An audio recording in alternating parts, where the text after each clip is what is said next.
تو بھائی ہم فالو کیوں کر رہے ہیں محمد صلی اللہ علیہ وسلم کو، جب نہ آپ لکھنا جانتے نہ آپ پڑھنا جانتے۔ السلام علیکم ورحمۃ اللہ وبرکاتہ۔ مفتی طارق مسعود کی حالیہ دنوں میں یہ ویڈیو وائرل ہے۔ اس ویڈیو میں انہوں نے جس طرح سے گستاخیاں کی ہے، صرف ایک شخصیت عقائد دو عالم صلی اللہ تعالی علیہ وسلم کو ٹارگٹ کیا ہے، قرآن مقدس کو ٹارگٹ کیا ہے، نبی پاک صلی اللہ تعالی علیہ وسلم پر توہین، ان کی زندگی کو آئیڈیل اور نمونہ نہ سمجھنا، یہ بھی کہا اس نے، اور ساتھ ہی ساتھ قرآن مقدس میں غلطیاں ہیں یہ تک بیان کر ڈالا اس نے، یعنی جو کاتبان وحی تھے، جو وحی لکھا کرتے تھے، یہ ساری چیزیں انہوں نے اپنی ویڈیو کے اندر بیان کی ہے۔ 5 منٹ کی یہ ویڈیو ہے، آپ یہ ویڈیو ضرور سنیں، آپ دنگ رہ جائیں گے کہ کوئی شخص ایسا کیسے کہہ سکتا ہے۔ میں یہ عرض کر رہا تھا کہ عرب کے کھانے ہم سے کیا ہیں، ڈیفرنٹ، ہمارے نبی صلی اللہ علیہ وسلم کا لباس ڈیفرنٹ، پھر ساری چیزیں جو ڈیفرنٹ ہو تو بھی انسان کسی کو اس لیے فالو کر لیتا ہے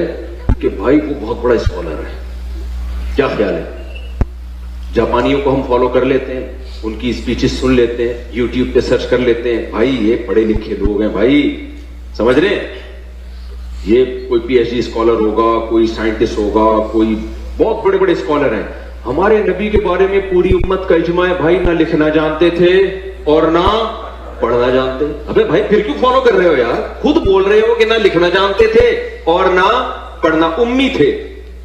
ما تخطہ بیمینک، قرآن کہہ رہے ہیں محمد صلی اللہ علیہ وسلم جو قرآن پیش کر رہے ہیں، ایک لفظ بھی ان کے دائیں ہاتھ نے کبھی نہیں لکھا، ایک لفظ نہیں لکھا۔ جیسے ہی آیت نازل ہوتی، آپ کبھی زید ابن ثابت کو بلا رہے ہیں، کبھی کسی اور صحابی کو بلا رہے ہیں، بھائی لکھو لکھو۔ اور دیکھو ہمارے نبی صلی اللہ علیہ وسلم جب قرآن لکھوایا نا، تو چونکہ آپ لکھنا پڑھنا نہیں جانتے تھے، تو بعض دفعہ کاتب سے گرامر کی غلطی ہوئی لکھنے میں، ہمارے نبی نے اس کی کریکشن نہیں کی۔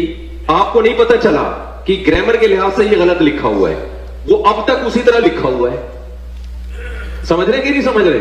مثال کے طور پر بہت ساری مثالیں اس کی قرآن میں، سورہ اقرا بسم ربک الذی خلق میں کیا آتا ہے؟ کلا لئن لم ینتہی لنسفعا بالناصیہ، اللہ کہتے ہیں اگر یہ کفر سے باز نہیں آئے ہم ان کو پیشانی کے بالوں سے پکڑیں گے قیامت کے دن۔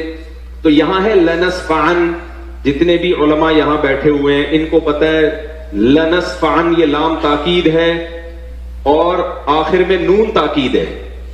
یہ الف کے ساتھ لکھنا گرامر کے لحاظ سے غلط، کیونکہ تنوین ناؤن پہ آتی ہے، سینٹنس پہ یا فعل پہ تنوین کبھی بھی نہیں آتی۔ سمجھ میں آ رہی ہے بات کہ نہیں آ رہی ہے؟ لیکن یہاں پر کیا ہے، نبی صلی اللہ علیہ وسلم نے پڑھا نا لنسفعن، جبریل آئی آیت لے کے آپ نے اس کو پروناؤن کیا اپنی زبان سے لنسفعن، تو کاتب نے کیونکہ عن میں آواز نون کی آ رہی ہے تو کاتب نے اس وقت لکھ دیا نون کے بجائے الف ڈال دیا جو تنوین کی علامت ہے۔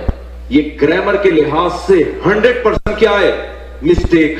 یہ گرامر کے لحاظ سے 100% کیا ہے؟ مسٹیک۔ یہ گرامر کے لحاظ سے 100% کیا ہے؟ مسٹیک۔ آپ کبھی بھی عربی میں سینٹنس پہ تنوین نہیں ڈالو گے، لیکن یہاں لنسفعن پہ 2 زبر ڈلے ہوئے ہوں گے، الف لکھا ہوا ہوگا۔ یہ گرامر کے لحاظ سے 100% کیا ہے؟ بولو غلط۔ یہ گرامر کے لحاظ سے 100% کیا ہے؟ بولو غلط۔ کاتب وحی نے لکھا، نبی لکھنا پڑھنا نہیں جانتے۔ اور کمال کی بات ہے جو لکھا آج تک کوئی مائی کا لال پیدا نہیں ہوا کہ اس کو نون بنا دے۔ اب کہنے کے لحاظ سے اوپر سے تو لگے گا یہ غلط ہے، لیکن بھائی اللہ نے یہ اس لیے ہونے دیا، بتا دیا کہ محمد صلی اللہ علیہ وسلم واقعی امی تھے۔ نمبر 2، ہم نے اس قرآن کی حفاظت ایسے کی ہے کہ اگر ظاہری لحاظ سے اس میں کوئی غلطی لکھنے میں، ظاہری لحاظ سے، ورنہ تو اس میں بڑی حکمت ہے، ہوئی بھی ہے، ہم نے اس کی بھی کریکشن کی کسی کو اجازت نہیں دی، لیکن بھائی اللہ نے یہ اس لیے ہونے دیا، بتا دیا کہ محمد صلی اللہ علیہ وسلم واقعی امی تھے۔ نمبر 2، ہم نے اس قرآن کی حفاظت ایسے کی ہے کہ اگر ظاہری لحاظ سے اس میں کوئی غلطی لکھنے میں، ظاہری لحاظ سے، ورنہ تو اس میں بڑی حکمت ہے، ہوئی بھی ہے،